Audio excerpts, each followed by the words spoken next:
I'm making this live at noon Central Time.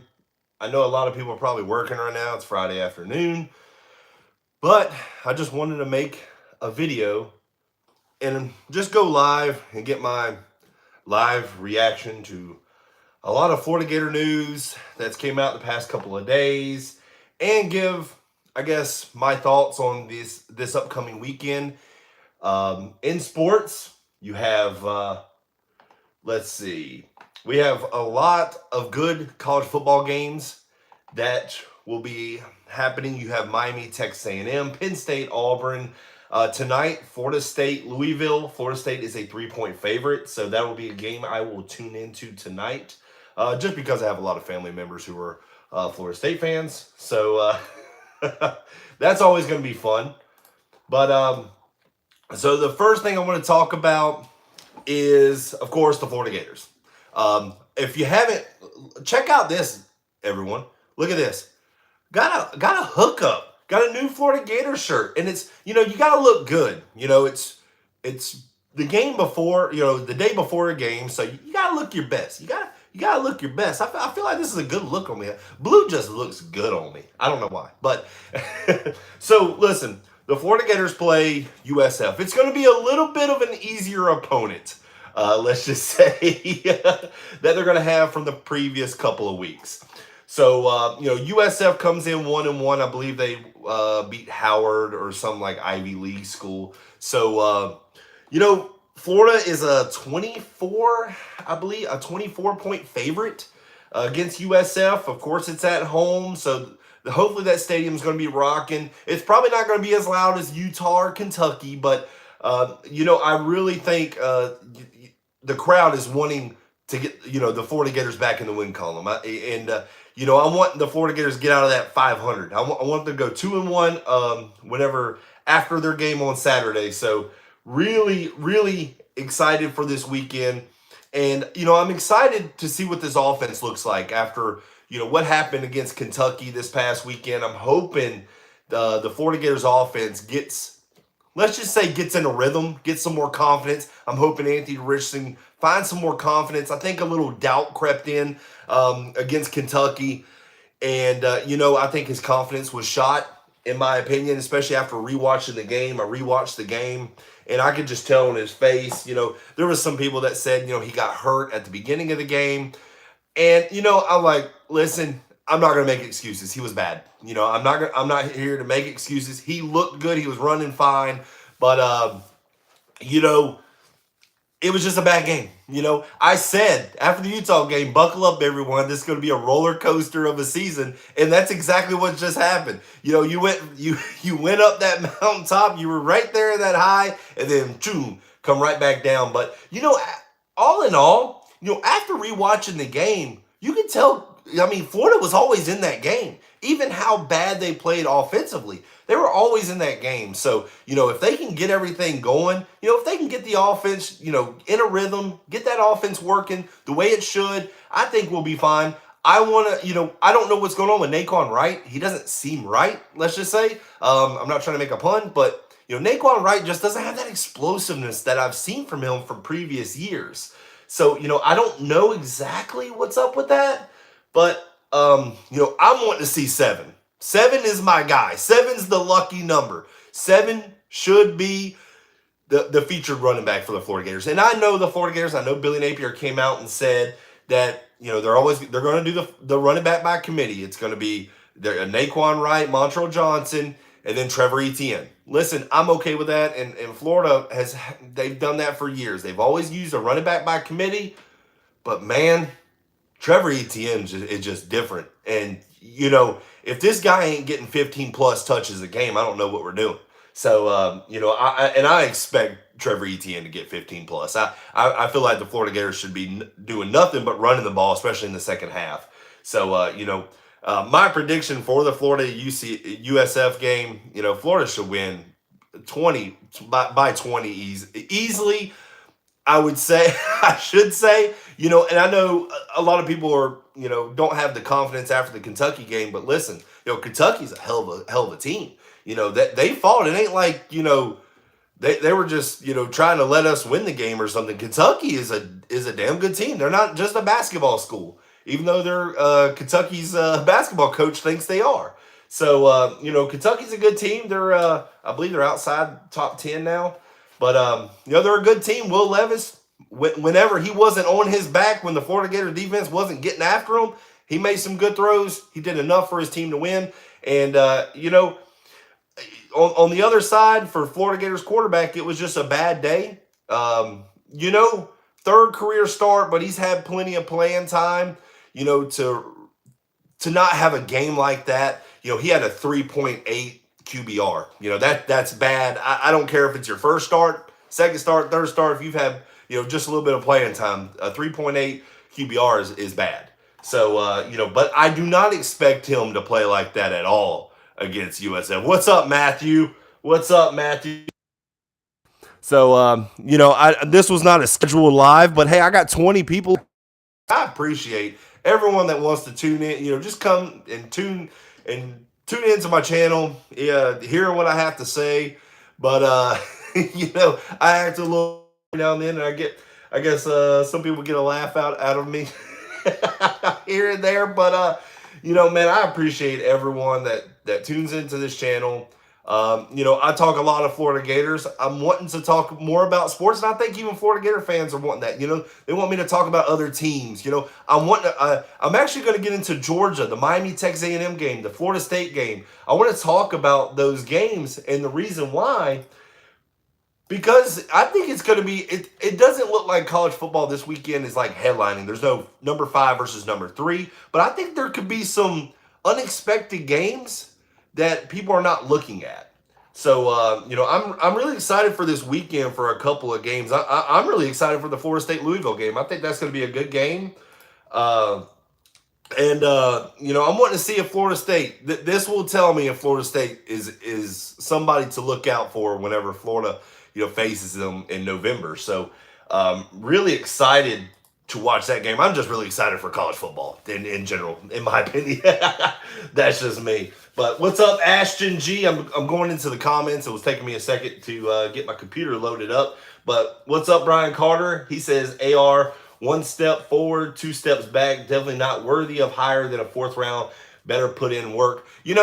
I think he knows that. I think Anthony Richardson, he had a really good game. He went 17 of 24 against Utah. He ran for over 100 yards, 3 touchdowns. He had a great game. But, that was the highest of highs. Now he's in the lowest of lows right now. This will tell me a lot. I get it's USF, but I want to see how he responds. I want to see how he bounces back.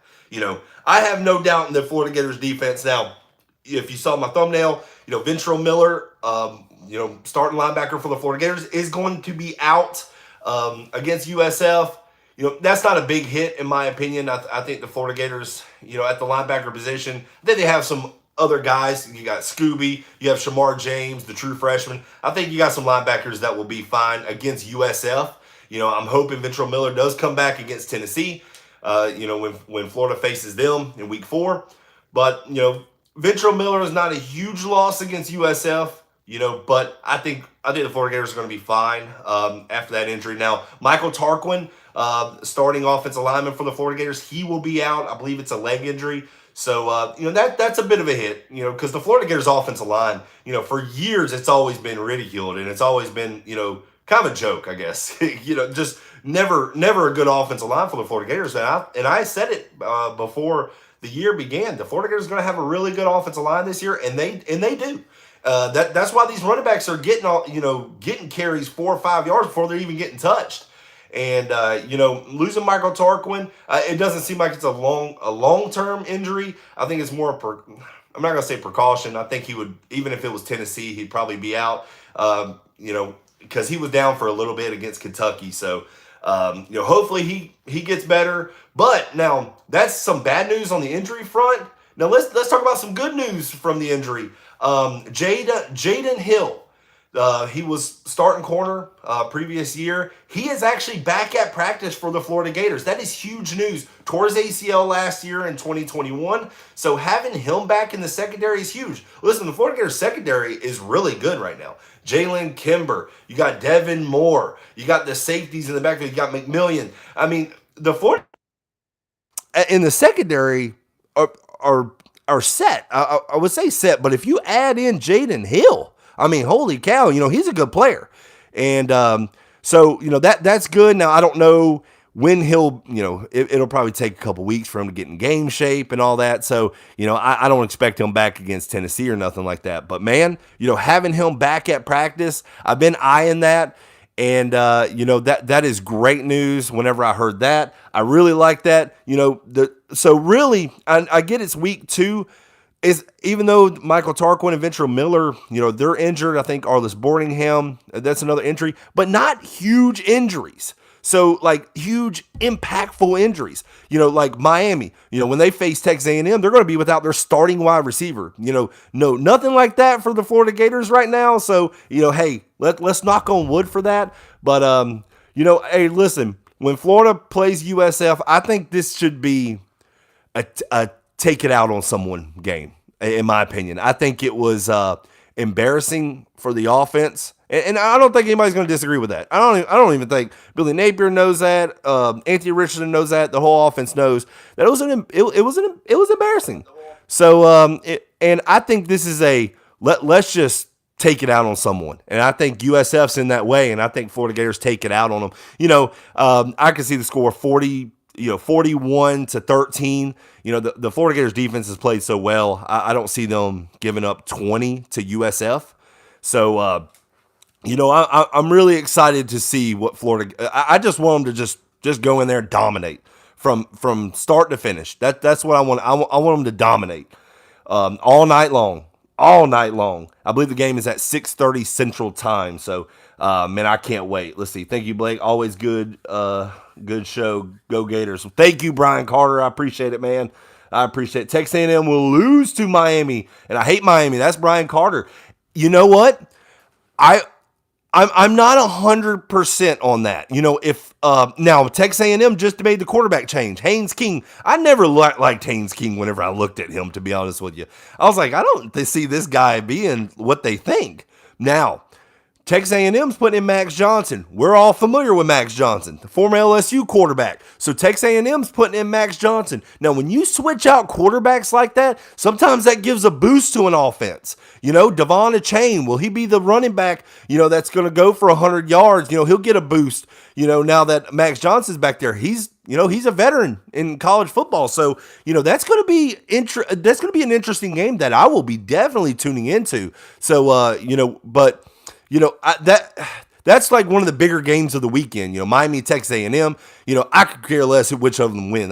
Miami is a rival with Florida, so is Texas A&M. So, but man, I expect a good game.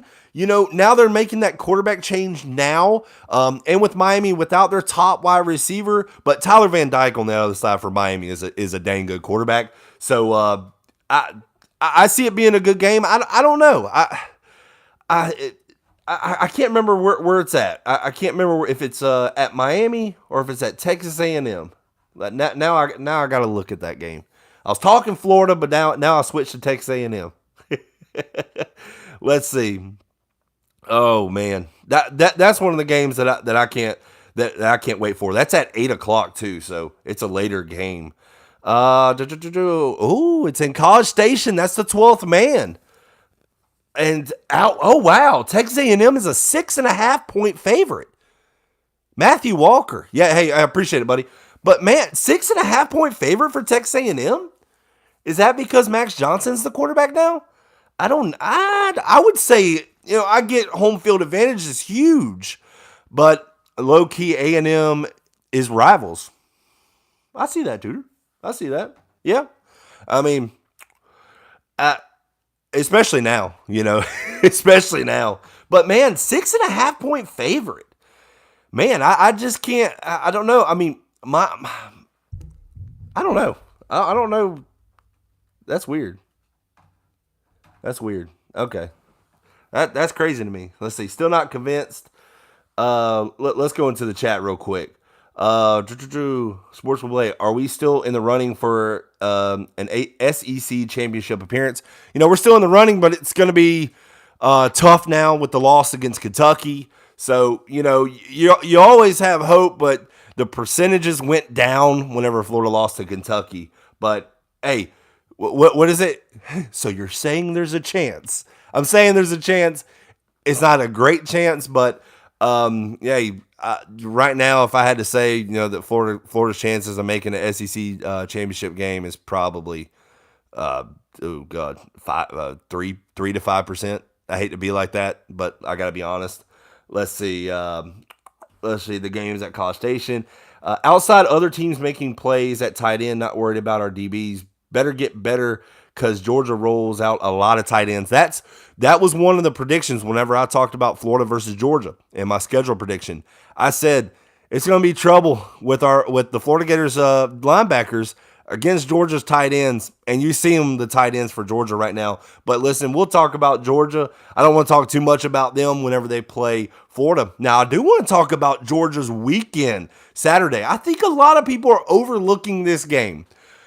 Now, Georgia plays South Carolina in South Carolina.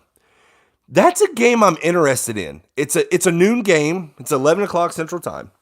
And the reason why I'm interested in, because South Carolina played Arkansas really tough. They lost 14. I think Arkansas is a really good team. And I really think, I don't know, it looks like Spencer Rattler's maybe finding a groove with South Carolina. I mean, like I said, Arkansas is really good. I don't expect Georgia to lose to South Carolina, but I think it's going to be a closer game than what they say. They say it's a 24-point favorite for Georgia. I feel like that game, it's in South Carolina. It's a daytime game. Georgia, which I did not realize this. How great Georgia's defense was, last year. They've only gotten one sack right now. One sack. That's it. So, I feel like South Carolina is going to try to throw that ball all over Georgia because now Georgia's run defense has been very stout. I think they're one of the top or top 10 or something in rush defense. A lot of teams tried to run against them, like Oregon and Samford last weekend, but they didn't do it with great success. But I'm interested in that because it's crazy that they only got one sack because they're up by so much, and the other. Samford and Oregon had to throw so much, which that's crazy to me. So, I'm expecting South Carolina to put up some points against Georgia. That's just my opinion. Now, I expect Georgia to put up points against South Carolina. The reason why is because South Carolina, even though they have a good defense, they're going to be without possibly 5 starters when they play Georgia. So, I feel like that might be more of a high-scoring game than what people believe. I think South Carolina will score 20+, in my opinion. So, let's see. Let's go back into the comments. Let's see. Why didn't the coach Billy sit AR so he could clear his head and let the other quarterback get some reps? Gary, the reason why is because that almost does more damage than anything when you sit a quarterback, especially a starting quarterback. You don't see that NFL NFL quarterbacks like Joe Burrow. Joe Burrow this past weekend threw 3 interceptions in the first half.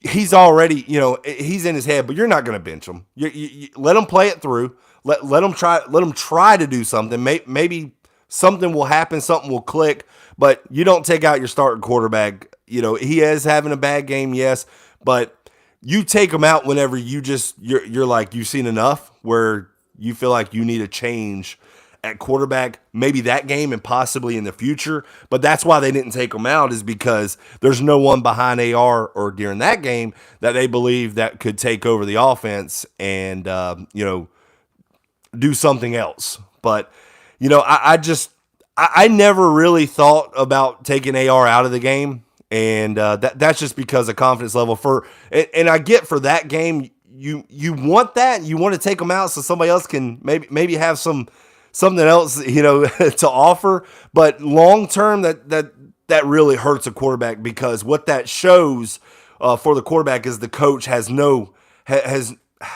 confidence in you, and that really puts some real doubt in your mind. I feel like Anthony Richardson was having doubt in the game. I feel like his confidence level was down in the game, but I feel like after the game, he was the starting quarterback the entire time. I think you could sit him down and go, listen, man, you can look at the tape and go, this is where you messed up, this is where you did, but he never took him out. That to Anthony Richardson and to any quarterback, that shows you still have confidence in him. So that's the reason why.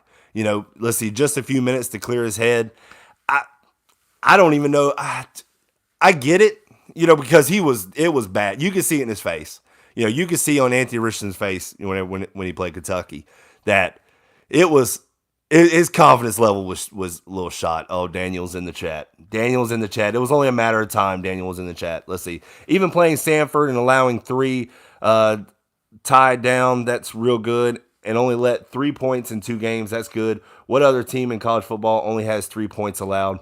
I have no idea. I have no idea. But, you're not playing Samford. You're playing.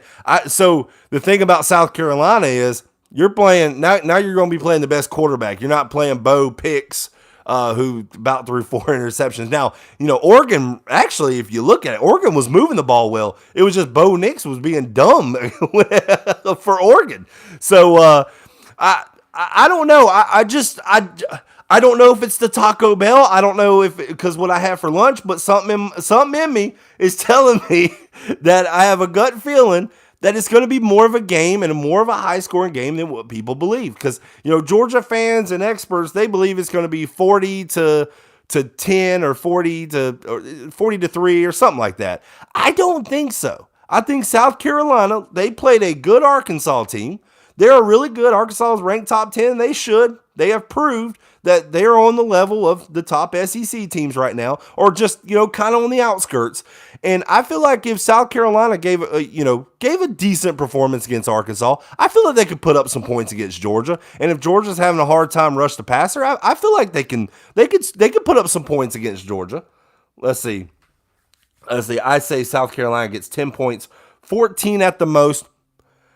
I feel like 20, but it does show where you think even South Carolina has a decent offense even against that Georgia team. Now I'm not going to sit here and be an idiot and go, oh, Georgia's going to lose against South Carolina. No, I don't believe that. I still believe they still win by 20. I don't know if they'll cover the spread. I think it's like 23.5 or something, or 24. I don't feel like they do that, but I'm not going to be an idiot. I'm not that much of an idiot. I know sports well enough when there's a for sure thing. And if somebody said you take Georgia and I take South Carolina and somebody else takes South Carolina, I know I'm winning that bet because Georgia's probably a 99% to win that game. So, but I just feel like it would be especially at the beginning. You're on the road. Georgia's going to be on the road. It's going to be South Carolina. I feel like even though it's going to be a noon game, it might be a little loud, and Georgia might be affected by it. Georgia's tight ends they have. Their defense is still good. Secondary, I think, is really good. I think Georgia's secondary is probably better than what they were last year. So and that's just my opinion. I don't know. Georgia fans, you tell me. Daniel, you tell me. I feel like Georgia's secondary is probably better. I just don't know if that front's as good. And I don't think that's a knock on them. It's just because, man, that front, Quay Walker, what is it, Jordan Davis. Oh gosh, well, Quay Walker was a linebacker, but man, DeAndre. Oh, there was another one. Anyways, Georgia had a front. Georgia had a freaking front. So but I feel like if Georgia can't really, if they've only got 1 sack right now, I feel like it's just something's telling me Spencer Rattler will have more time to throw to his guys. And, do I think he's the greatest quarterback? No, I don't. But I feel like he's adequate, and I feel like he's enough to get the chain moving. And, and just have a little success against Georgia. This ain't the Georgia front from, that front 7 from a year ago. So, if you have a quarterback that can get back there and pass, and has a decent offensive line. Now, South Carolina's offensive line did play I'm not going to say very well. They played okay against Arkansas. But, if they can give him time, He could do a little. I mean, if Bo Nix was able to, I mean, especially in the first half, Bo Nix was able to throw a little bit. And that's no knock on the secondary. That's just the defensive line front for Georgia just wasn't really getting pressure.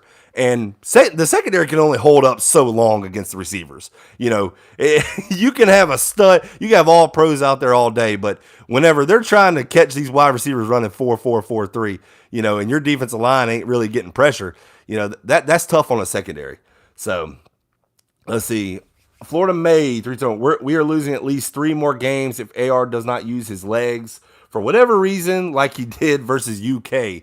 I really think Florida went back to the drawing board. If what I've learned from Billy Napier, what I've heard, his tendencies, that ain't gonna happen again. I just can't see that happening where you're not using your best weapon, and AR's legs are his best weapon.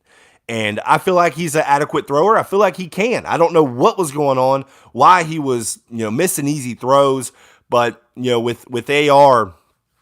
I feel like his greatest attribute, and I know mobile quarterbacks hate hearing that. It's all about the legs. No, that will open up the passing game. Listen, NFL quarterbacks do that. They start using their legs, and then it opens up more deep throws. Josh Allen, Lamar Jackson, a lot of those guys in the NFL do the same thing. They use their legs, and then what do defenses have to do? They have to account for that quarterback using his legs. So, that's just how college football, or not, football in general, NFL, college, it's gone to. So, I know quarterbacks hate hearing that. They're like, oh, you just think I'm a mobile quarterback. No, that's just what the game is. There's no pocket passers unless you're Tom Brady. Tom Brady is going to be the dinosaur of just straight pocket passers. You're not going to have that no more. And I think Anthony Richardson was trying to prove, I feel like I don't know if it was Florida or Billy Napier was trying to say Anthony Richardson could throw, let me prove it. And I felt like that's what was going on. I felt like they were just trying to make him a pocket passer, or he was trying to prove that. And once you try to do that, you're going to make mistakes. Just do what you can do. Do what you're great at, and I think he'll be fine. I think Florida's gonna. They'll evaluate that, and Anthony Richardson's gonna run for 80 plus against South Florida. And the reason why, because I feel like, first half, he'll have that, and then they'll just run it with the 3-headed monster for the Florida Gators in the second half.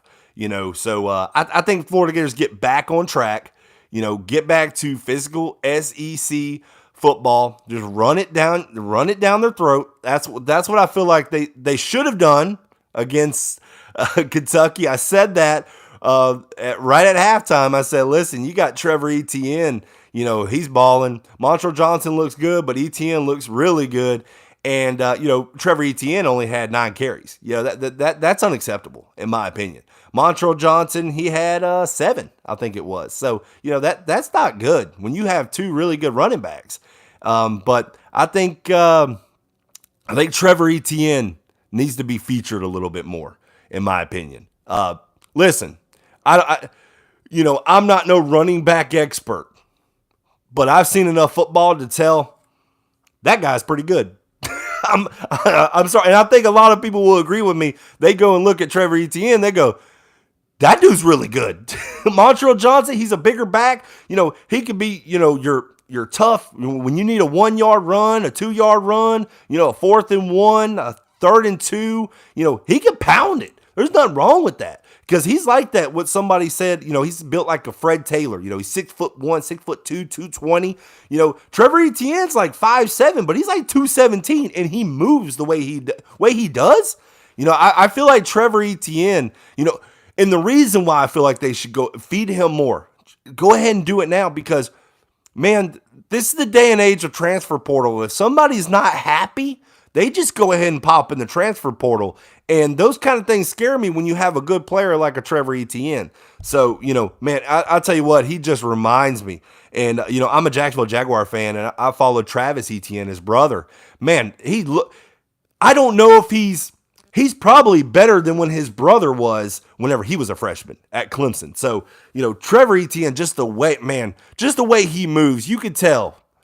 That dude's a real deal at the running back position. So, I would like to see Trevor Etienne get that start. And Montrell Johnson back him up, and then Naquan Wright coming in on, more when it's obvious passing situations. But Trevor Etienne can catch as well. But, Naquan Wright, he's a veteran. So, I feel like he's still got something to add to the Florida Gators offense. But, Naquan Wright, I don't know if it's the explosion or something's just missing, especially in that Kentucky game. I don't know. It was something. Trevor Etienne, whenever I saw him, I was like, there's the explosion that I've been looking for. So, but I feel like Florida, I feel like Billy Napier, they're going to do that. And I know a lot of people were, hold on. We're talking this week. Scott Frost got fired from Nebraska. A lot of people were like, Florida needs to hire him. I'm good there. Listen, first off, after 2 games, I'm not going to, I was never a fan, and people ridiculed me for that. I was not a fan of whenever I heard Billy Napier was going to be calling the plays. I was not. But, listen, he's doing it now. It's been 2 games. I feel like he did a good job against Utah, especially in the second half. Kentucky, it just wasn't there. The play calling was not great. And that attributes to, Anthony Richardson. He didn't play a great game either, but, I feel like the play calling could have been better. It could have helped him out. But, after 2 games, I'm not going to say it needs to be scrapped. He needs to be gone. Hire somebody else. That you can't do that. Man, football is way, way too complicated just to have an offensive coordinator coming right in, start calling plays for a team. He has no idea what their scheme is unless it was anything like what it was at Nebraska. But I feel like you would mess up too much, especially what chemistry the offense has. But whenever I heard a lot of Florida Gators on Twitter, a lot of fans were saying, they need to hire Scott Frost. I'm like they're wanting now. I'm like, come on now. You get no, no, not way too early for that. And I think a lot of people were blowing the UK game out of proportion. They were like, not really fire Billy Napier, but is this guy the real deal? Is this guy the guy that's going to save Florida? I was like, after 2 games, you don't know that yet. You don't give up on a player after just a couple games. Even Anthony Richardson, I was mad. I was frustrated at that game. But, if he has a string of games like that, then it's time to go, okay, hold on. Now something ain't right. But 1 game, he played well against Utah. The haters for Anthony Richardson or the lovers of Dan Mullen, they loved that Kentucky game because it was like, oh, look, see, Billy Napier can't do it. You should have kept Dan Mullen.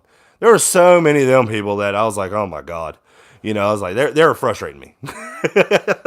So I'm like, listen, guys, it's 2 games. Listen, Florida Gators were a mess the previous year. Okay. They're fixing Dan Mullen's crap that he had. Okay. So it's still a lot of junk that still had to be cleared up. When Dan Mullen came in, at least there was players there that he could use that, especially at that time. Now with the transfer portal, people will transfer so quick. So, a lot of people don't take that into consideration. So, with Dan Mullen, with all his mess that the Florida Gators have to clean up, is still there. But listen, with Florida going 1-1, splitting the games, with, Kentucky and Utah, listen, it was frustrating because I thought Florida should have beat Kentucky. But listen, at the end of the day, 1-1, I will take it. You played 2 top teams in college football, 2 ranked teams, right at the start. So, going 1-1, I will take that. That shows that the Florida Gators have some fight. They're a good team, and, the 12th ranking was probably a little high for Florida. Now they're ranked 18th. I really thought that game, being at home, losing Kentucky, I thought they'd drop them down to like the 20s. But of course, everyone knows the rankings don't mean jack crap right now. It's Colin 1-1, but 0-1 in SEC. Well, they've only played 2 games, and only 1 game in the SEC. Let's wait till the end of the season to find out how many SEC games they win. It'll be all right. Let's see, Mullen to Nebraska. Hey, I'm good. Get them as far away. Actually, no, bring them to Florida State or something. I don't care. Let's see. One more question. What's up with Lingard? Like, I've been waiting to see him since last year. It's just been silent with him. I'm asking the same thing. It was weird because whenever I was asking the same thing about Lingard, because everyone from Miami, because he was a transfer from Miami, they said he was really good. Was probably one of the faster players on the team. I think he unofficially ran a 4.340 or something. But in the spring game, he didn't look the greatest. I heard he got hurt, and then right when fall started and right before the season started, I heard he got hurt again. But whenever I looked up the injury report, there was no news of Lingard being injured. So I'm kind of curious to why. But seeing Trevor Etienne and seeing Montrell Johnson, those are two really good backs. You would think Lingard would get a shot, get a couple of carries, and maybe South Florida, maybe he'll get that because he's off the injury report. He was off the injury report against Kentucky. He was the fourth running back on the depth chart. So, maybe he'll get some carries and maybe we'll see. But yeah, it's just, Etienne just had a great camp. True freshman coming in, nobody knew how he was going to, perform. And he probably just jumped over, a lot of the running backs. DeMarcus Bowman, he was one of the ones that I was actually wanting to see. And, I was kind of like mad. I was like, why would he leave? This is going to be a good running back group. But now looking at the running backs, Montrell Johnson, Trevor Etienne, those two, and not even including Naquan Wright, I see why DeMarcus Bowman left because he knew that those carries were probably, he wasn't going to get many carries, especially with Etienne running the way he is. So, with Lingard, hopefully, we can get an answer. But, hey, man, Florida is good at running backs right now. We do not have to, Florida does not have to worry about at all the running back position. So I am okay there. Let's see, UGA 15-0. See y'all in October. Let's see. That was from Sergeant Stetson Bennett. Let's see. Don't forget the Jersey versus Tennessee. Please, we need to win that game, Colin LaRoche. I will not forget that. This is not my jersey. This is my, day before game wear that I just got that somebody hooked me up with. That jersey's right there hanging up. Okay, I am not going to forget it. I probably won't go live. My wife's birthday is this weekend. Listen, I love being on, doing a live. I love talking with everybody, but I live with my wife and I'm not pissing her off. Okay. So we're going to celebrate her birthday. So, but I will not forget my jersey regardless. I'm not forgetting that this time. That's what it was. I made a quick video about that. I was like, as soon as the game got over, I was like, I did not wear my jersey. So that's not going to happen. That's not going to happen again. Let's see. We better see a huge amount of running yards tomorrow night against USF. If I am there with you, 200 plus yards. So I don't see why they shouldn't. In the second half, that's all they should do is run the ball. So all the emotion and work they put into that week 1 versus Utah drained them. UK was a bad hangover for a young team. I think we were okay, and I think you're right. I really think you're right. And you know what? Someone, I can't remember who it was. I'll have to go back in the comments. Someone said that's exactly what would happen, and that's exactly what did happen. I really think, I probably even the fans, after that emotional week 1, you're playing a top 10 team, first game in the swamp, and how they won at the end. You're just so amped, and then you go into Kentucky, you're like, okay, we'll be all right. And then, it's just, and Florida had a lead at halftime too. So, that's why I'm not too worried about Florida right now at this point in time, especially after rewatching the game. Florida had a lead at halftime. And remember, they had, I believe it was almost a double-digit lead before Jarius Wright, I believe it was, for Kentucky. He came back in during that game was his first game of the season, and he made a heck of a play on that interception for Anthony Richardson. But right before halftime. But now I do have. I'm hoping Billy Napier in the future will maybe give more chances at the end of the first half. 2 times Utah and Kentucky. I get Anthony Richardson was not very confident against Kentucky, but you had a minute 45 with the ball, maybe run, maybe a little up tempo, running the ball a little bit, maybe some quick throws. Easy throws for Anthony Richardson, but I would like to see Billy Napier and his offense and his offensive play calling do something at the end of the first half when you got that ball. That's just two possessions to me that was lost. Florida was still up 16-13. I don't know if Billy Napier was just wanting to go ahead and just cut it. You're up at home. But, against Utah, I was really bummed out because I'm like, man, as an offense, or especially as a team, those are wasted possessions, in my opinion. So, and I feel like he will. I feel like he'll look at that and and take a look and go, man, those are just possessions that we can get something, maybe three. Listen, Florida Gators have a good kicker, okay? Mihalik, I think that's his name. I think he was a walk-on or something. That dude can kick. He kicked that 50-yarder, it looked like with ease. So, Florida Gators got a good kicker that I think you can get in good field goal range at least. Maybe try like a long 50-yard field goal, 55, 57, especially at the end of the first half. Those are wasted possessions and possibly, missing points. So, I'm hoping that changes because that has irritated me the past two games. That's one of the things. The other thing was just Trevor Etienne needs the ball more. That's my opinion. 9 carries. He deserves more, especially how he played at the in that first half. I was expecting Trevor Etienne against Kentucky to really get fed in the second half, and that didn't happen. And I think they know that was a mistake. They're still going to use the running back by committee, but you use a running back by committee, but then you go with the hot running back who's hot. And I think Trevor Etienne after these first two games is that running back that's getting that momentum and getting that confidence. And listen, it's just like any position on the football field. Any position on the football field, what do you need?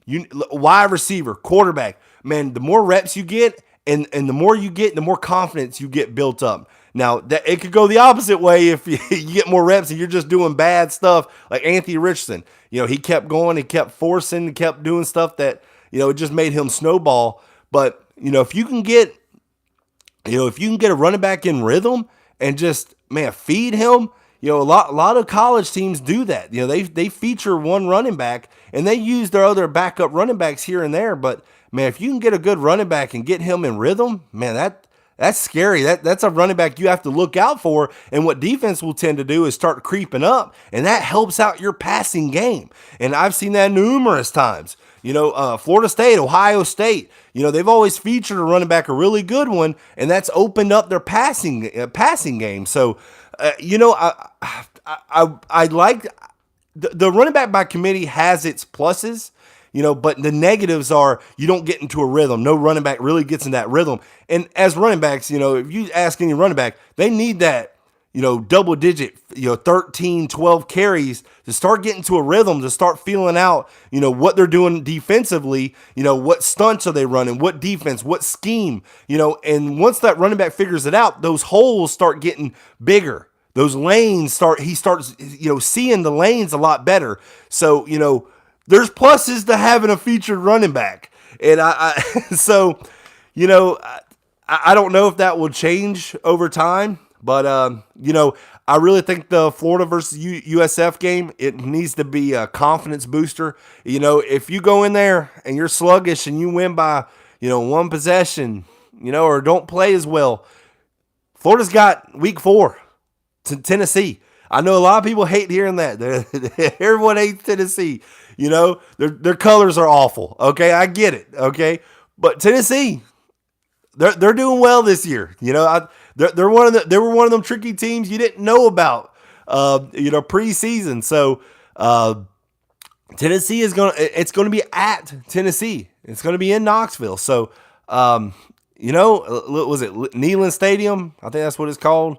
But that place is going to be rocking when Florida gets there. And that's going to be Florida's first road game, especially for Billy Napier. So, Florida really needs a big confidence boost against USF. They need to blow them out. They need to find their offense. They need to do what Billy Napier has always preached, find their identity. And, I think the USF game needs to be an identity check. And I think it's a good check for all the players. So, let's see. Give Montrell Johnson and Trevor Etienne the ball. If you want to go 2, Ashton, hey, 2 running backs, that's fine. put in Naquan Wright in obvious passing situations. Whenever you're going to pass 3rd and 7 plus, there ain't nothing wrong with that. So, because Naquan Wright is a really good pass catching running back, and I feel like he's a veteran, so he'll be fine in the passing game. Let's see here. Let's see. What do you think about us not having any passing touchdowns or any wide receivers doing anything so far? I know we've been playing tough competition, but our wide receivers have to step up. Yes, they do. And I was talking with someone about Trent Whittemore. Has anybody seen Trent Whittemore? I've seen him a couple of times. I think I saw him in the Utah game. I don't even think I saw him against Kentucky. Listen, Ricky Pearsall, that's the go-to guy right now. That's a go-to guy, and I said that preseason. He's going to be your best route runner. Xavier Henderson, he's got to start doing something too. But I want to start seeing some of the younger guys, Jamarcus Weston, Marcus Burke. I want to start seeing those guys. Fraziers. If Xavier Henderson, Justin Shorter, if these guys are not stepping up, where's Marcus Burke? A lot of people are high on Marcus Burke, so I would like to see some of those younger guys come in and get a shot. Hey, USF is a perfect game. If you're, especially if you're getting up, if you're up 14-0, start putting those guys in and see what they can do for you. So, wide receivers, gives them a confidence boost. So, but I would like to see Trent Whittemore. I don't know why he's not out there. Big body receiver. And, I'm not sure. He's not been injured. So I don't know if anybody else can ask me or can tell me, because I don't even think I saw him against Kentucky. Now that I think about it, I saw him a couple times against Utah. I don't even think has he had a target thrown at him? I don't know. I mean, it does worry me a little bit in 2 games, not a passing touchdown. It could be a little bit of both. It could be, new offense. Quarterback, still ain't found his rhythm with his wide receivers yet. I did hear preseason or right before the season began, Anthony Richardson was not the most accurate throwing the ball. He's got a cannon. He's got an arm. But some of his throws that you can see, he's throwing like 1,000,000 miles an hour. Dude does not. I don't know if he knows how to take heat off that ball. It's coming. Those receivers got, Ricky Pearsall was, I believe, Kentucky. He did a curl route, did inside curl route, and he turned around. The ball was already there. And he was wide open. Anthony Richardson takes a little bit off of that, puts a little more, just takes a little bit off those passes. That's a 12-yard catch. So, I feel like that just the rhythm's not there, the chemistry's not there yet. Ricky Pearsall, he's a transfer, so he's still trying to get used to offense. He's trying to get used to Anthony Richardson. So, yes, it questions and it's a cause for concern, but USF is a game to where you can start throwing that ball, maybe get some confidence going, and hopefully they can throw 3 or 4 touchdowns. Get these receivers, happy, get them getting more catches, so, but I would like to see Whittemore. Whittemore was good last year. He was good for the Gators, good for the offense. So, I'm really confused on that. So, yeah, it's Colin. Yeah, I haven't seen Trent in a while, man. I mean, we remember, heck, he could do a little bit. Remember, he threw a pass. I can't remember what game it was last year. He could throw. You could put some trick plays in there, especially for him. But I have not seen him, and with him, he's a decent blocker as well. What's good, Blake? What's up, Montreal Hall? What's up? What's going on? So, I don't know what's up with that. I would like to see Trent Whittemore more. Ricky Pearsall is going to be that 3rd down guy, and you can see it early. That's who Anthony Richardson wants, especially in 3rd down situations. But that UK game, he was it was all out of whack. Just a bad game. So hopefully hopefully when Florida plays South Florida, they can start putting up some points, start throwing that ball. Maybe Anthony Richardson could throw for over 200. I'm not saying 300. Maybe he can throw for over 200, get a couple of touchdowns through the air. And, hey, each running back should have 1 touchdown, in my opinion. I think Wright, ETN, Johnson, they should all have a touchdown. So let's see. Mark my words. AR is trash. The USF game don't count. You're a Georgia fan. Y'all just played Samford. Does that count? I'm just wondering what games count now. Let's see. Brian Carter, laugh my ass out. They don't even look to throw in the red zone. That goes back to Sale calling plays. A one-sided offense is going to get you in trouble in the SEC. This is not the Sun Belt. You know, I'm wondering if it's because they don't trust Anthony Richardson's accuracy. Especially in the red zone. Red zone, everyone knows it gets crowded. That you don't have an open field. That defense is up a little more, and you don't have much. You have to be really accurate. That's why in the what they look for quarterbacks. Third down, red zone. That's where you got to be efficient. That's that key word, efficiency. And I don't think they trust Anthony Richardson in the red zone. To be honest with you, I really don't. So that one they don't. They look to run the ball. Yeah, that's about what they try to do. Get Anthony Richardson on a rollout. That's where he's dangerous the most. Anthony Richardson on a rollout, get everything moving because his legs are a positive that he can use. Even in the pass game. So, man, red zone that needs some work. And Sale, I know everyone keeps talking about him, but listen, guys, 2 games in, hopefully it looks better tomorrow. Hopefully Florida looks better tomorrow. Let's see. Yeah, I haven't said Colin there. Open AR needs to learn how to throw a football. Let's see. Trevor is a beast from Colin. Yes, he is. Now, let's see. Upset Georgia? No. Oh, first off, I never said South Carolina will upset Georgia. I didn't say all that. Don't say I said that. I'm going back in some of the comments that I missed earlier. So, listen, touch on Florida a little bit, and then we could talk about some other college games as well for this upcoming weekend. Maybe there is a game where I think someone could get upset, but man, Florida, UCF, this is going to be my closing argument, I guess, about it. And Florida just needs to run the table. I would like USF to not even score a point, but Florida needs to just demolish them and get their confidence up and go, because I think the team needs it. The fans need it. I think Billy Napier understands, the fans after that game were really upset, but if he can just demolish USF, nobody's really going to say anything, especially going into the Tennessee game. And because Tennessee, I know you don't want to look forward.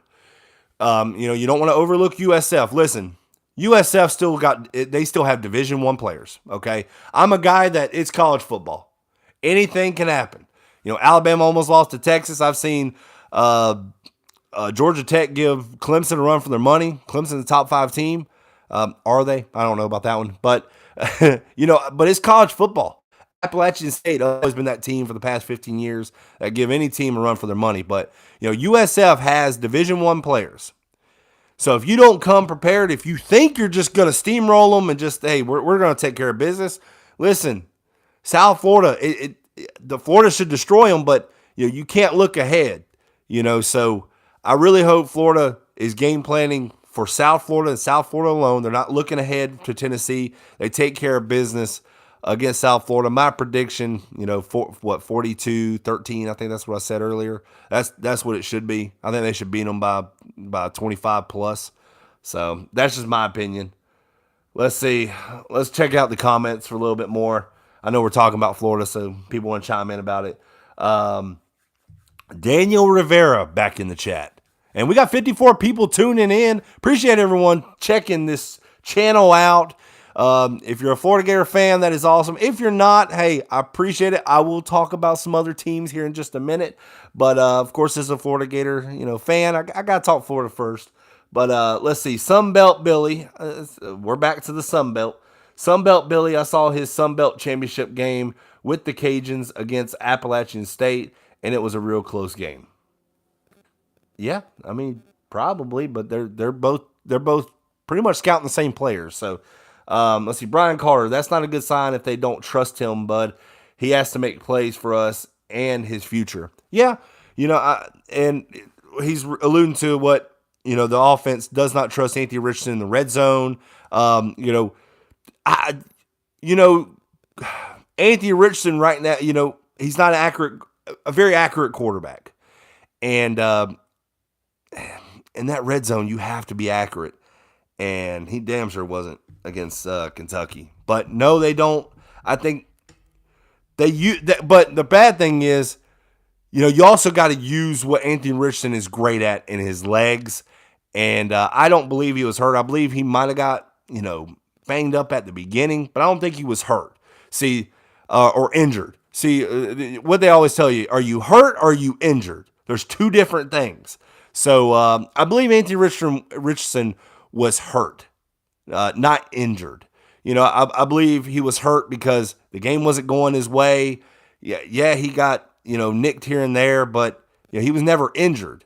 So there's a big difference between that. And I really hope Billy Napier and them have a great game plan for Anthony Richardson to really just run up the score against South Florida. That they need to take out that revenge. Sometimes you just need to just beat up on somebody. Sometimes you just need that. We've all been there. You just need something just to take out your frustration. And South Florida, right before you play Tennessee is a great team to do it too, in my opinion. And it can't get any better. South Florida is not the greatest team ever, and South Florida fans will tell you that.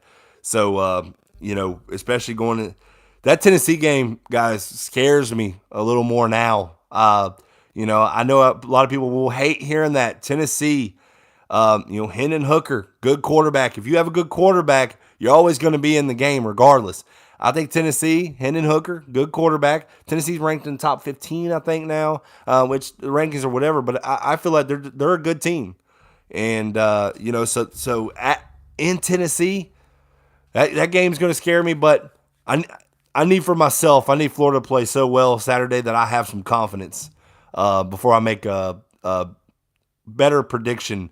I have a scheduled prediction at the beginning of the year. Sometimes those things were always going to change anyways. So, I need Florida to show me something against South Florida Saturday. Let's see. Go Gators from Diane Dodge. Go Gators.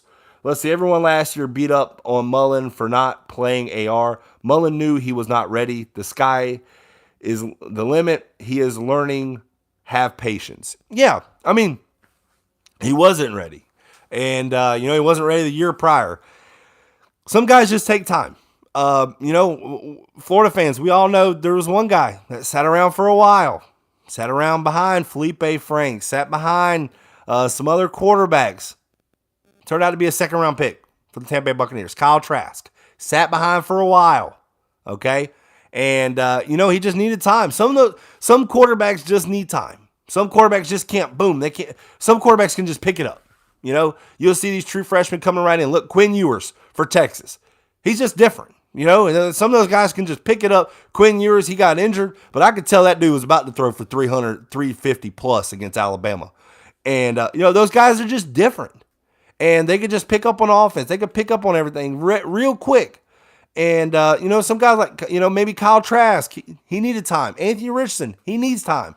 And, with Anthony Richardson now, he went from Dan Mullen's offense to now Billy Napier's offense. So it's a progress. It's a process. So it is what it is. I'm not freaking out. I know a lot of people were mad. I was mad after the game. I was disappointed. I wanted to win. I'm a Florida Gator fan, so I wanted to win. I'm frustrated, but never did I think that this guy sucks. The Florida Gators suck or anything like that. I feel like the game plan, I'll say about the in-game, the game plan, the strategy was not the greatest. And, he came out and said that. And he admitted that. That's one thing I did like about him. See, I wanted to see, when he lost, because it was going to happen.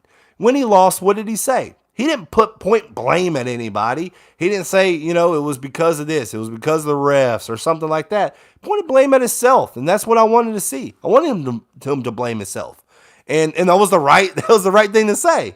So any given Saturday, DJ reacts absolutely. That's what makes college football special, and it's frustrating whenever you're a fan and it happens to you. Your team is supposed to demolish or supposed to win, and it's a big upset. It sucks, but man, isn't that what makes college football great?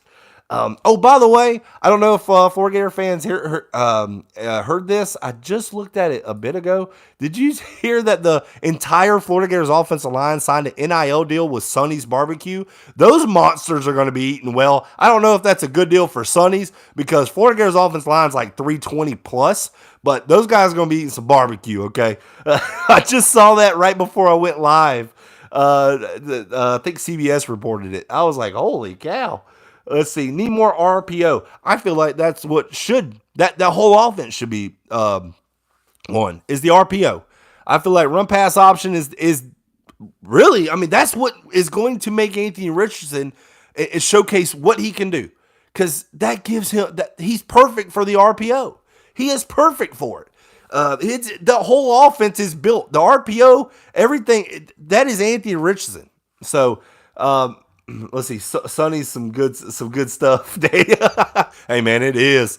I got one right up the road. Love it. But let's see. I think this game is a good opportunity to try and scheme some people open, get AR's confidence up. Zach Donner, correct. 100%. This has got to be a game where you got, for AR definitely, but for the receivers, somebody mentioned the receivers just not, the chemistry's not there for AR. Them too. The offensive line, the running backs have played very well. Every time I go and look at that game, losing Michael Tarquin against South Florida, hopefully it's not long term, but, man, that offensive line has been given. You can't say Anthony Richardson hasn't had time. When he was in the pocket against Kentucky, he had time. The running backs, they got room to run. They've been, I don't know what the yards per carry right off my head, but it's got to be 5+ in the past 2 games. The offensive line has been moving some people, especially against Utah. Utah, they were just massively bigger than Utah. And, but against Kentucky, they were still moving the ball. I think they were, 4.5, 4.8 yards per carry. Listen, that's, 2-3 carries right there. That's first down. And so, and they did have a couple big runs, but man, they were moving the ball very well, running it. So, yeah, we'll see what Florida can do against South Florida. I really expect them 25 plus. They should beat USF. That's just my prediction. Let's see.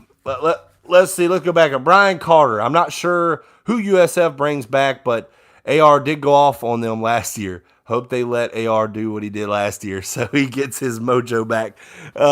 Yeah, he did. That was like one of them coming out parties. I believe he got hurt. Was it USF? I think he hurt his hamstring last year, but you could tell. This guy was like, wow. You can see that guy special. Whenever it's put together. I think once it's all put together, for Anthony Richardson, if he can put it all together. The offense, you see, even as an offensive play caller like Billy Napier, everyone needs to get into a rhythm. And I believe against Kentucky, that rhythm was shot for even Billy Napier. Nothing was working, so there was no rhythm for him. That's just sport. The whole football is all about confidence and rhythm. And if you can get it going, and it happens for the players, happens for the coaches. And man, I really hope everyone, it just comes together against USF. Listen, Florida didn't play easy games where they could do that, where they can work on stuff. They went right in, played a good Utah team. Next week they played Kentucky. Now it's time to where maybe this offense, can get some big confidence going. I know I've said that a lot, but that's that's what needs to happen. It's glaring. It's very obvious. Let's see, Blake's wife. I would too.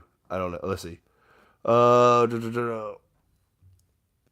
Let's see. Blake would go every day to Sonny's if he could. Blake's wife. You know what? You're right, though, man. I love the ribs. I don't know if anybody ever knew this, man. And I know I'm a big guy. Listen, I'm a big guy. I could put away some ribs. Listen, I'm 6'5". I've lost some weight now. I'm about 315. Man, I could put away some ribs. They got all you can eat ribs. They don't advertise it. I know I'm getting away from sports, but listen, if you ever go to Sonny's, ask about their all you can eat ribs. Okay, you get to St. Louis. You get to St. Louis. I think they have the baby backs, but you can get them. And they just don't advertise it. Probably for people like me, because I'll eat the mess out of some ribs. So let's see. BYU beat them by what, 40 something? I think so. I think their first game, and then I think they last week USF beat like some Ivy League school. Let's see. Daniel, you D-bag, we don't need you ever say go Gators. Go troll on another podcast. Oh, man. Well, at least, I mean, I don't know who doesn't like Sonny's. I guess if you don't like barbecue, that's the only reason why you wouldn't like Sonny's. But, no, I just thought that was cool that the whole offensive line signed a NIL for Sonny's. I thought that was the coolest thing. But, okay, so we talked about Florida for a while. And, I try to make my channel about, more than Florida, talk about sports. And, so what about, we touched on Georgia, South Carolina. And, we all know Georgia's going to beat South Carolina. That's easy. But what about Texas A&M and Miami? We only mentioned it for a minute. Anybody think Texas A&M could beat Miami after Texas A&M lost to Appalachian State? Anybody in the comments? It seemed like a couple people already said Texas A&M was not gonna beat Miami. It's in College Station, so let's see. Shout out, go Dogs, sick 'em. Oh goodness, Daniel. See, AR definitely was not ready for Georgia last year. Mullen threw him into the Wolves. Yeah, I feel like he did that on purpose, though. I don't know why. I feel like Dan Mullen was like, here, y'all want him? Here, let him go against an all-time great defense. So, it was dumb. That was terrible. See, yes, he pulled up in the end zone after scoring a touchdown on a long run. Yeah, he did. That's what I thought he did. I thought Anthony Richardson got hurt during the USF game. But oh, man. I just want Florida to beat them by a lot. I don't even want it to be close. I don't want it to be one of those games where you're like, whew, thank goodness we won. I don't like those games. When you win, you want to win convincingly. Win with no doubt. Win with no doubt. There was no doubt. That's why I've always been like, you don't want to put the game in the ref's hands. You don't want to put the game in, well, maybe a bounce here, maybe a bounce there. But I hate that. I've always hated that. I'll beat them and leave no doubt. What's that? I think that's in Remember the Titans. Love that movie. So, here we go. I feel like you can't come out like that 2 weeks in a row. One thing Cristobal is going to do through is run the air out of the ball. Okay. Let's see. Jumbo has no choice but to win. Listen. He does, because so if Texas A&M, they lose at home to Miami. Miami's a good team, but you mean to tell me Texas A&M, they will start 1-2 after they just had the number one recruiting class. Remember, they just had the number one, and you're going to go 1-2? You lost to Appalachian State. That's no excuse. And now Miami, and it depends on probably how he plays, how Texas A&M plays against Miami. This could be a little bit of hot seat going on. And it's just because Texas A&M's forked out a lot of money. They could try to lie and say they didn't. They did. They forked out a lot of money for the future. And what did everybody say? And there were so many jokes. I even went into the jokes. They said all that money to go 8-4. They may not even go 8-4 if they play like they did against Appalachian State. Now, they made the quarterback change going to Max Johnson. I thought they were going to go Max Johnson anyways, in my opinion. Veteran, played in the SEC. So, I don't know. I felt like that would have been the safer bet. But, man, I don't know. I don't know. Texas A&M, if they lose, and depends on how they lose. If they lose like bad,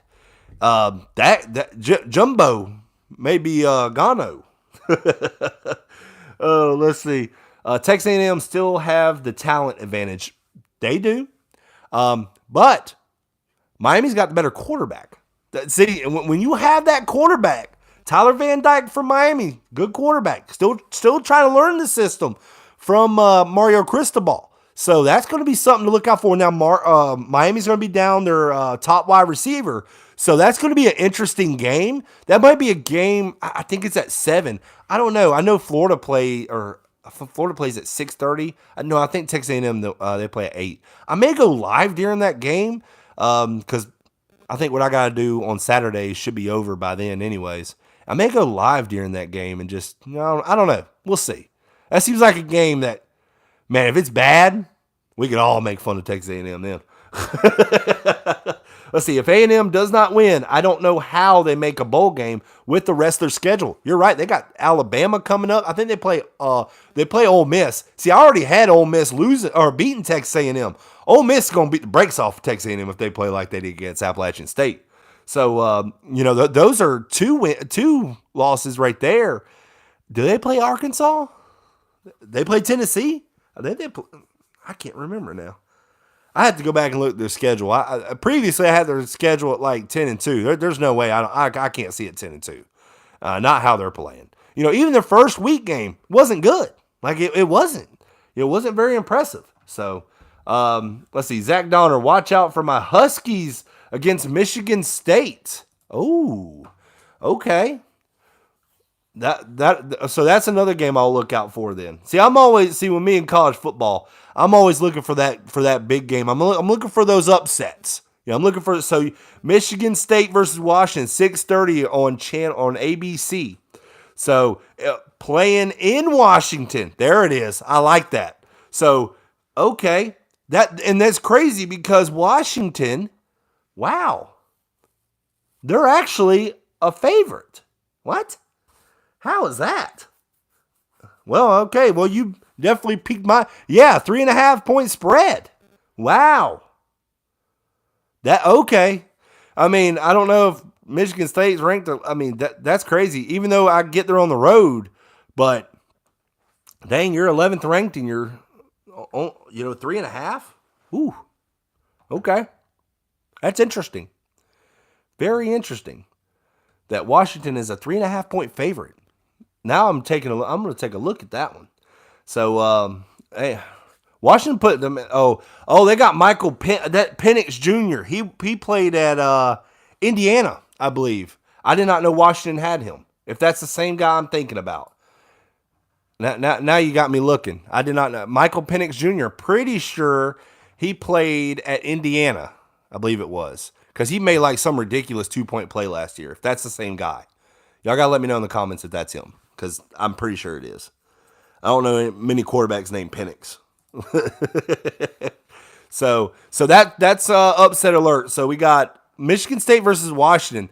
That definitely could be that one I like. So Miami versus Texas A&M. It seems like Texas A&M with a 6.5 point favorite. I'm not a betting guy, but I get it's at home. But Texas A&M a 6.5 point favorite. That seems a little high to me. Yeah, even with Max Johnson back there at quarterback. But I don't know. That'll be interesting. Texas plays Texas San Antonio. You never know about that one. Tennessee and Akron. Yeah, it looks like there's going to be a lot of probably other blowouts in these games. Tennessee favorite by 47 against Akron. Arkansas plays Missouri State. Arkansas, the way they're playing, they ain't even going to. They're going to be a huge favorite in that one.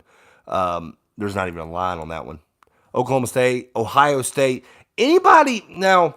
I know this is not in the SEC. Anybody been impressed with Ohio State? They struggled against Notre Dame. Notre Dame has turned out they're not very good. And then Ohio State really didn't even play very well against last week. It was against a lesser opponent.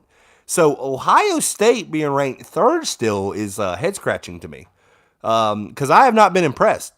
The Notre Dame game, now you see Notre Dame, They just lost to Marshall. Now, Marshall should be ranked in the top 25 after that because, I don't know, their first two games they played rather well. But, Ohio State has not impressed me. The teams that, of course, the number one team is Georgia unless they slip up somewhere. But Georgia's been impressive. That's one of the teams that has stuck out. Arkansas, they're a team that has impressed me. They got there's weaknesses here and there for them, but they've impressed me. But I don't know. College football is this year. There's one team that is going to be in the top four, and then you really don't know. Is Alabama? Is Texas that good? Are they really back, or did Alabama just not that good? I've talked to Alabama fans. They're not. They are not very confident about their team. I work with some Alabama fans, and I've asked them, and they're like, "Hey, man, we don't have those receivers like we used to." I was like, "Yeah, it's kind of frustrating when you don't have wide receivers that could just go run 4.2 in their first round picks." I was like, I don't even think you have a first round or maybe a first day pick any of the wide receivers. So a lot of them are frustrated right now. So I like it when Alabama fans are frustrated for some reason. I don't know why. But I expect it to be a good college football weekend. I don't think there's any big marquee matchups. I guess you could say the Texas A&M Miami game. It'll be featured. It'll be prime time. The Michigan State Washington game. I'm gonna look at that one. I'm glad y'all said that. So that one's definitely something I'll look out for. Zach Donner, thank you for pointing that out. Let's see. Watch out. Or Arkansas, Mississippi State, Alabama, Mississippi State. Man, I'm telling you that quarter. Oh gosh, I'm drawing a blank on it. That dude's gonna throw for like 7,000 yards. That offense. Oh God, with Texas Tech, coach, they'll throw the mess out of the ball. My goodness. Let's see. Yes, they have Arkansas and the Gators. Okay. So Texas A&M. Texas A&M schedule is going to be rough. I don't. All the jokes of 8-4. I think Texas A&M fans would probably be like, "Hey, we hope for 8-4." It just goes to show that you can spend all the money in the world, you can spend all this money, but man, coaching makes a huge, huge difference. So, and I talked to a lot of Florida State fans about Jimbo, and even when he was there, they liked him. They appreciated the championship, the national championship, but they were not like overly impressed with him. They thought he was a great recruiter, a good recruiter, but as a coach, they had doubts. And look at Texas A&M right now. I mean, they're flooding in all this money. They're getting everything, and they're still looking, like a mid team, not even mid. So I don't know. It's a bad look right now. So yeah, 3.5 point spread for Michigan State. That's a crazy though. I'm going back. If I'm, if you're a bettor, you almost, I don't know. Bookies and how they do the spread, they know what they're doing. They know exactly what they're doing. So yeah, he was there the year they went like 6-2. Okay, so I thought that was Michael Penix. Y'all talking about Michael Penix? I thought that was the guy from Indiana. A good quarterback. So I could see why. I could definitely see why. That Michigan State and Washington game is going to be good. Outside the SEC, I love watching college football. I don't care. Listen, I love SEC football, but I love good games. I love good college football. Love the atmosphere. I love the bands. That's what makes college football great. And when those fans get crazy, that's probably what's going to happen when Washington and Michigan State play. Fans get crazy. The band's going loud. That's going to be awesome. So that'll be a game I tuned in. Let's see. BYU versus Oregon is another one.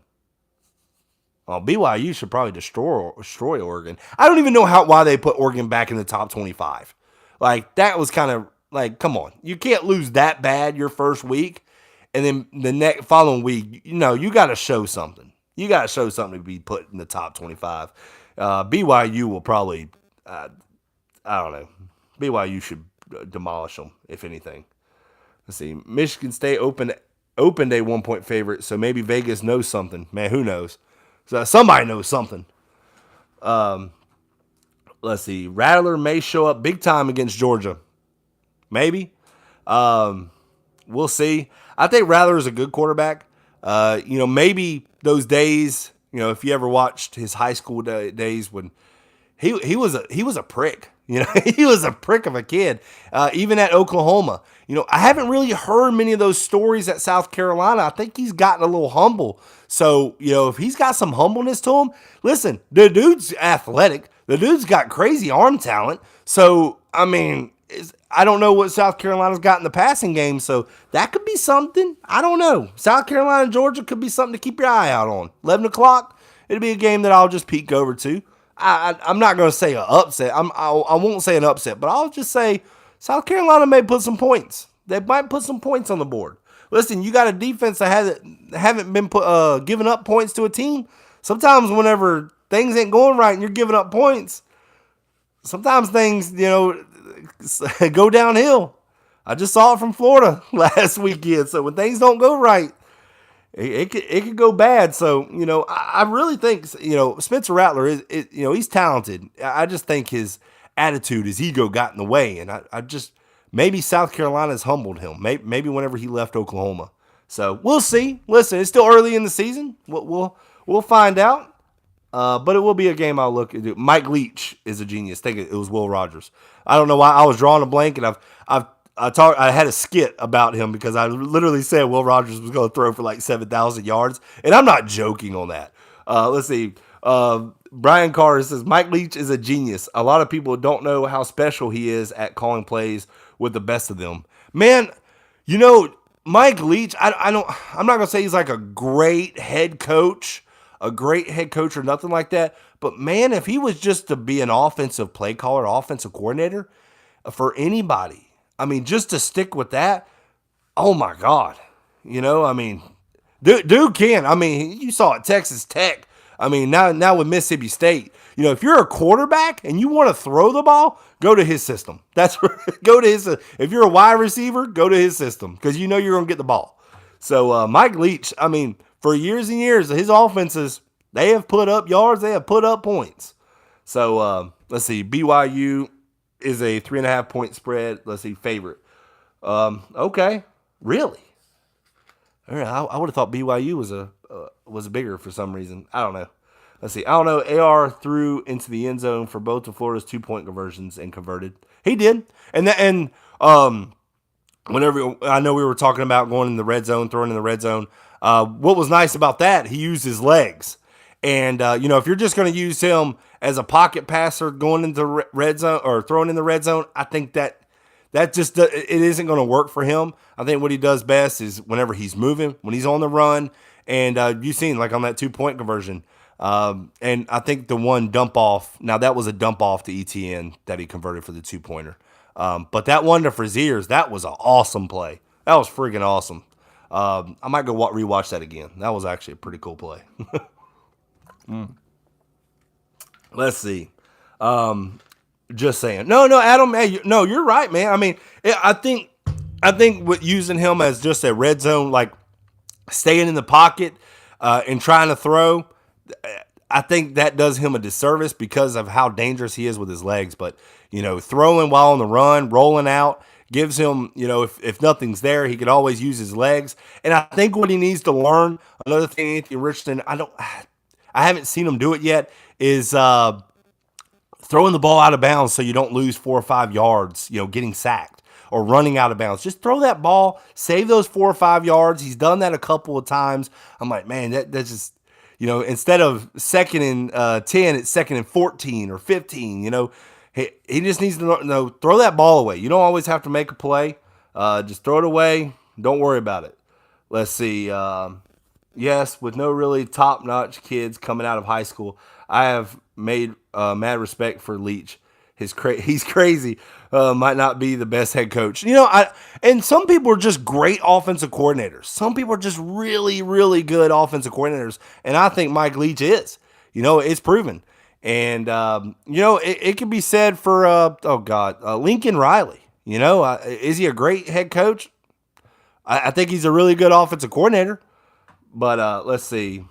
He watches more Adam. Florida Gators live in Daniel Rivera's rent free. he watches more Florida channels than I do. I don't recall ever listening to Georgia podcast in my life. The only I don't even think I've for Georgia. There was one guy that everyone told me to tune in because he would always call him Sunbelt Billy. Is the one guy I was live during the Florida UK game. They said he was in jail. What's his name? He has Georgia podcast or Georgia YouTube channel. He might be back on it. I don't know. I can't remember his name. But y'all probably know who I'm talking about. Georgia guy. He talks bad about Florida all the time. I try not to pay attention to people. Uncle Lou. Okay, there it is. Yeah, I told y'all would know. Uncle Lou. There it is. I try not to watch, and somebody said that, when he's not bashing someone, he knows football. He watches it. And there's teams I hate, I can't stand, and there's teams I can't stand. Florida State, Tennessee, there's a lot of them. But at the end of the day, I'll always give them respect, and I'll say how good, if they're good, what weaknesses, what strengths they have. I'll be honest. I try to make my channel as honest as possible. I don't want it to just be a hate channel or nothing like that. Apparently, his channel is just hate. But that's just what people have told me. I've tried not to look at stuff like that. The channels that I watch on YouTube are a lot of Florida Gator stuff. I watch, there's a guy, Alabama, Kangaroo Black, Alabama podcaster. He just says the way it is. High Top Sports for Florida. I watch them. Everything Gators with Carr. I know him very well. Those are some of the ones that when I have time to watch anything, to be honest with you. But Uncle Lou is the guy I was thinking about. So he's probably back on YouTube anyways. Let's see. I wish Blake get more dramatic and ranting as Uncle Lou. Just saying. I can, but like with what I've heard, like I don't want to be like just a hate channel, and I'd probably get more subscribers and stuff like that. But I like my channel just being like, hey, you can come here. We could talk sports. I'm not a dick to anybody. I'm not an asshole. I want people to come here, go in the comments. I'm not, I never want people just to, if they have a comment, if I don't get to it, I'm sorry. But, I know a lot of people will do those super chats or something so they can get their question answered. I don't want that. I'll answer a question. Just I'll look at it and I'll answer it. You don't have to put a super chat. You don't have to do all that. I want my channel just to be, open and so people can have a conversation, that we can actually have a conversation. That's what I like about, what my channel is. And it's not a big channel. It probably never will be, but I like it that people could come in here. Look, Georgia people come in here. Tennessee, Florida State fans have came in here. That's what I like about my channel. You can come in here. We can actually have a discussion. We can actually talk. We can make fun of each other's teams. I'm okay with that. But, yeah. His halftime takes are usually bad. Let's see. AR's first progression look needs to be Ricky at all time. I would like to see Frazier at wide a bit more. See, his halftime takes are usually bad. Mine's bad. I've only done a couple. Adam, I don't know. They might be bad. I'm usually frustrated if I have a halftime take. Let's see. Ryan Smith, usually hear him off camera. I'm usually, yeah. I like I said, I try to keep it more level headed whenever I'm on camera. But oh yeah, I'll get frustrated. Really, y'all saw it if y'all watched the Kentucky halftime. Whenever I was there, I was a little frustrated. I was a little bit. Let's see. That's a good point, Adam. But still, let's see. That's what you're talking about, Uncle Lou's halftime. See, I didn't even know he did halftime. Like I said, I don't pay attention to other people's, podcasts or something like that. There's a couple people, and I'm probably leaving them off the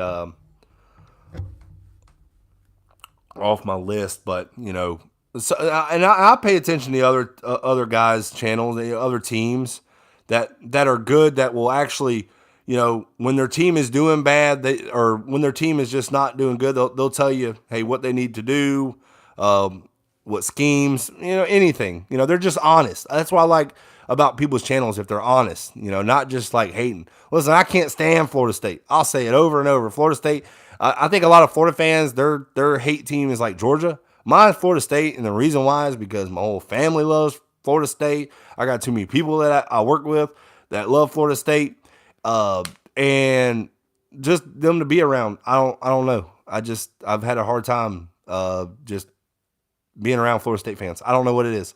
And some of my best buddies are Florida State fans, and I still have a hard time being around them. So, they'll hate hearing that. But no, it's just, I mean, even if, like I said, the Florida State game last year, I was all right with it. I didn't go at them too bad, but I try to keep it a little level headed. I try to give honest takes. Even if it's bad or wrong, I'll try to give honest takes and how I feel, or stuff like that. So I could do, like I said, what the Uncle Lou guy does, but I just don't know if I want that kind of hate. I don't know. But I guess how he is with Florida is how I am with Florida State. I just don't do it on camera, I guess. Let's see. I don't see anything wrong with Gary Danielson, and yep, I don't see a problem here. Let's see. USF is terrible. And it shouldn't be, like I said, they are, and it shouldn't be a game. So, I know we're going back to Florida, which we talked about the other game. So, but going back to Florida, we'll close it there. I think, like I said, my wife's birthday is this weekend, and I got to do something before she gets home. I know we're doing something, I guess, pre-birthday. When you have a wife, they don't have a birthday. It's like a birthday week. So I don't know if anybody is aware of that. If you have a wife or a girlfriend, that's how that happens, by the way. I know we're getting away from sports, but I don't know if I'm the only one. Like, my birthday is just like a birth hour. Like, it's like, oh, here's your stuff. Okay, go out and cut the yard.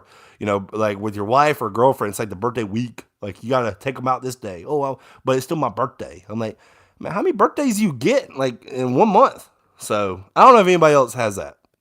Am I the only one? I don't know. So, see, everyone's a homer, but you got to face reality eventually. Yep.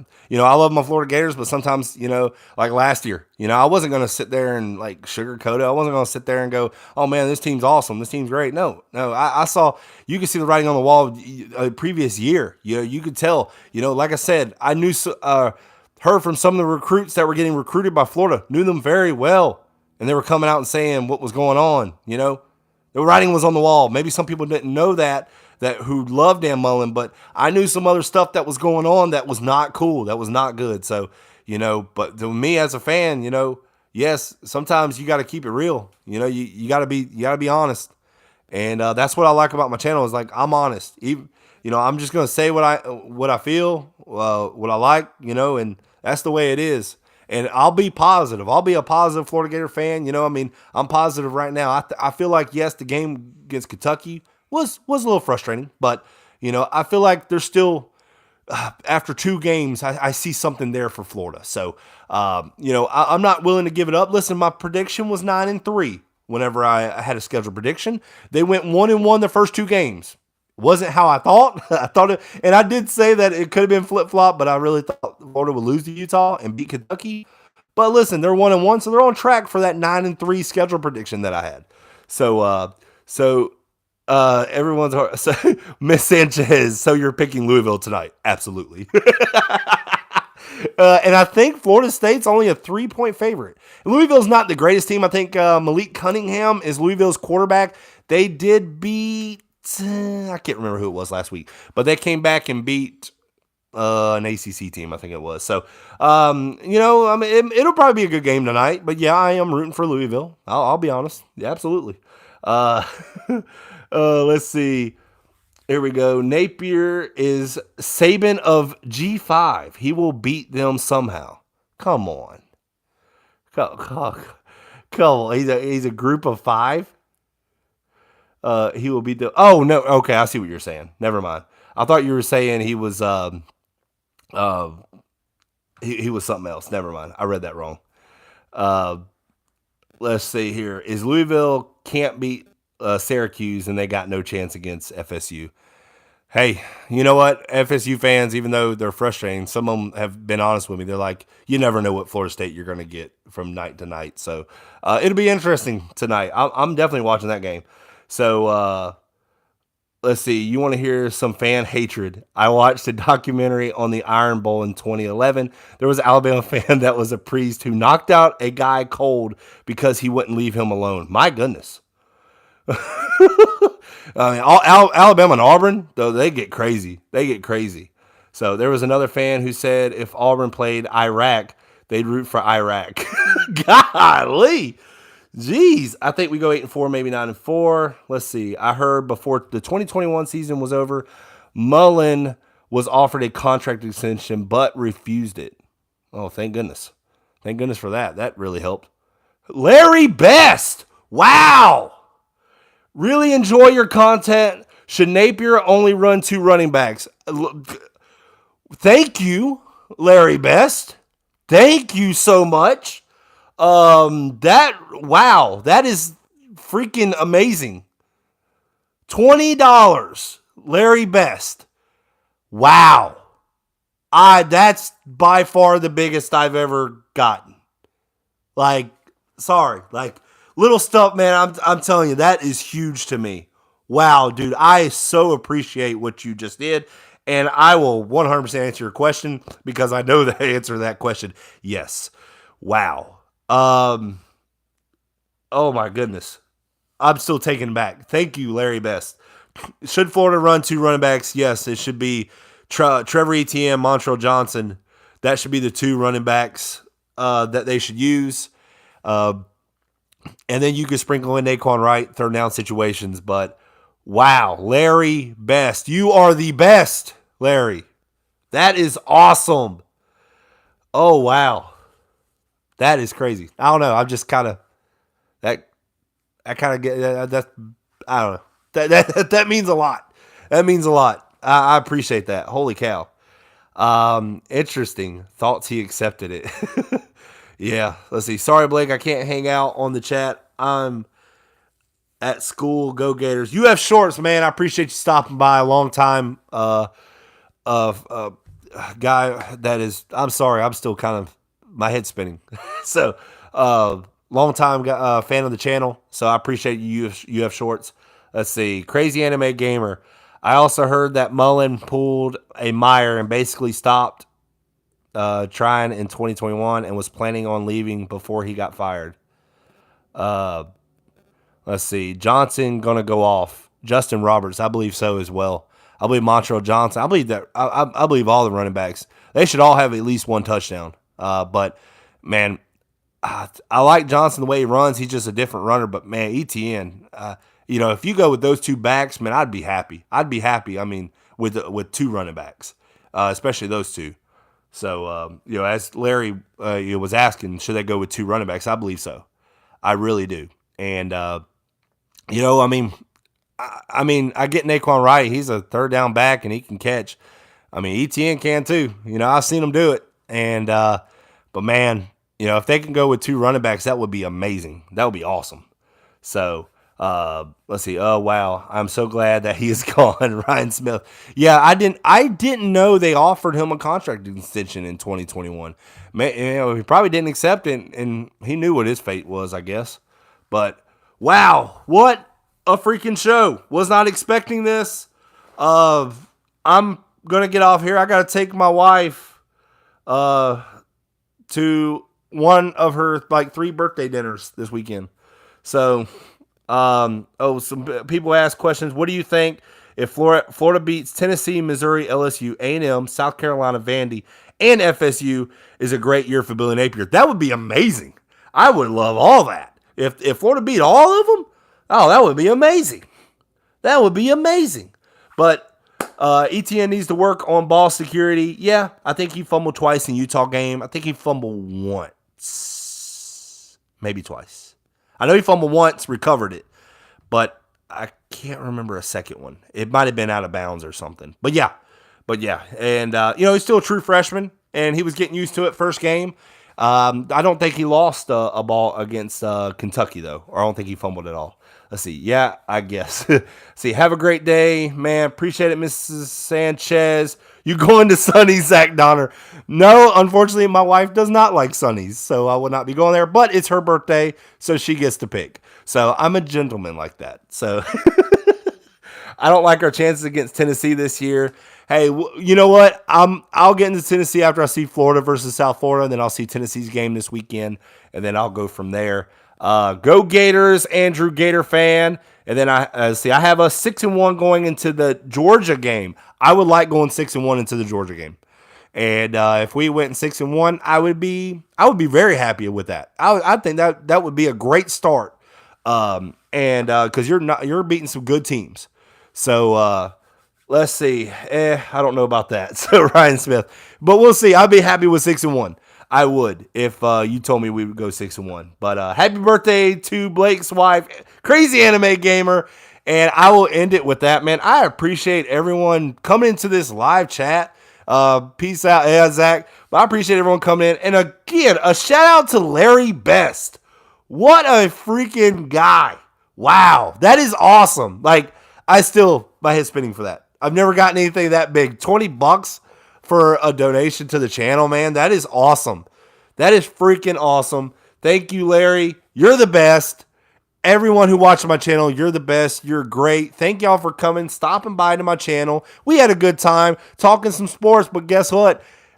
Football tomorrow. Actually, football tonight before the Gators play tomorrow, and we'll see how everything goes. But hey, as always, I appreciate everyone watching this channel. Don't forget to hit the like button. Don't forget to hit the subscribe button. Thank y'all, everyone who said, wish my wife a happy birthday.